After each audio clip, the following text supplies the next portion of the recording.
ಓಹೋ, ನಿಮಗಂತೂ ಡ್ಯೂಟಿ ಬಂತು. ಆದರೆ ಈವರೆಗೂ ರಾಜು ಬರಲಿಲ್ವಲ್ಲ? ಹೌದು, ರಾಜು ಅನ್ನೇ ಕಾಯ್ತಿದ್ದೀನಿ. ಅವನನ್ನ ಭೇಟಿಯಾಗಿ ಮತ್ತೆ ಹೋಗ್ತೀನಿ. ಹಾಗಾದ್ರೆ ಅಷ್ಟರವರೆಗೆ ಕಸ್ಟಮರ್ ಕಾಯ್ತಾರಾ? ಇಲ್ಲ, ನಾನು ಬರ್ಲಿಲ್ಲ ಅಂದ್ರೆ ಸ್ವಲ್ಪ ಹೊತ್ತು ನೋಡಿ ಕಸ್ಟಮರ್ ಫೋನ್ ಮಾಡಿ ಕೇಳ್ತಾರೆ, ಇಲ್ಲ ಅವರೇ ಕ್ಯಾನ್ಸಲ್ ಮಾಡ್ತಾರೆ. ನೋಡಪ್ಪ, ಇನ್ನೊಂದು ಬುಕಿಂಗ್ ರಿಕ್ವೆಸ್ಟ್ ಬಂತು. ಇವರಿಗೆ ಕರೆ ಮಾಡಿ ಡ್ರಾಪ್ ಲೊಕೇಶನ್ ಕೇಳ್ತೀನಿ. ಹತ್ತಿರದ ಡ್ರಾಪ್ ಆದ್ರೆ ತಕ್ಷಣ ಹೋಗಿ ಬರ್ತೀನಿ. ಮೇಡಮ್, ನಿಮಗೆ ಎಲ್ಲಿಗೆ ಹೋಗ್ಬೇಕು? ಹೌದಾ, ಅದು ತುಂಬಾ ದೂರ ಇದೆ.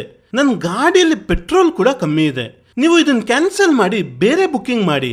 ಅರೆ, ಈಗಷ್ಟೇ ಪೆಟ್ರೋಲ್ ತುಂಬಿಸ್ಕೊಂಡು ಬಂದ್ರಿ? ಹೌದು ಕಣಪ್ಪ, ಆದ್ರೆ ನನಗೆ ಅಷ್ಟು ದೂರ ಹೋಗೋ ಮನ್ಸಿಲ್ಲ.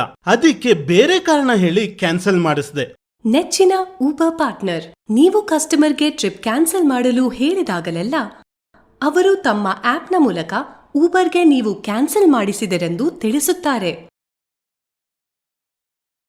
ಹೀಗೆ ಮಾಡುವುದರಿಂದ ಕಸ್ಟಮರ್ಗೆ ಊಬರ್ನ ಭರವಸೆ ಹಾಳಾಗುತ್ತದೆ. ಇದರಿಂದ ಸಂಪಾದನೆಯೂ ಕಮ್ಮಿ ಆಗುವ ಸಾಧ್ಯತೆ ಇದೆ.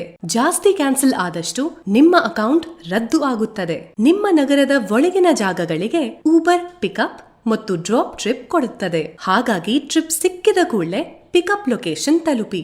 ನೀವು ಹಾಗೆ ಮಾಡದಿದ್ದರೆ ಕಸ್ಟಮರ್ಗೆ ತನ್ನ ಆಪ್ನಿಂದ ನೀವು ಎಲ್ಲಿದ್ದೀರಿ ಎಂದು ತಿಳಿಯುತ್ತದೆ ಮತ್ತು ಅವರು ಊಬರ್ಗೆ ಆಪ್ನ ಮೂಲಕ ತಿಳಿಸುತ್ತಾರೆ.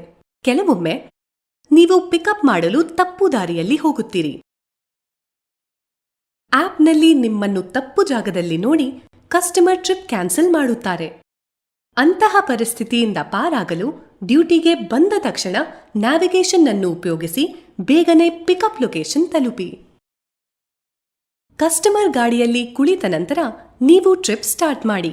ಆಮೇಲೆ ಅವರನ್ನು ಡ್ರಾಪ್ ಲೊಕೇಶನ್ ಕೇಳಿ.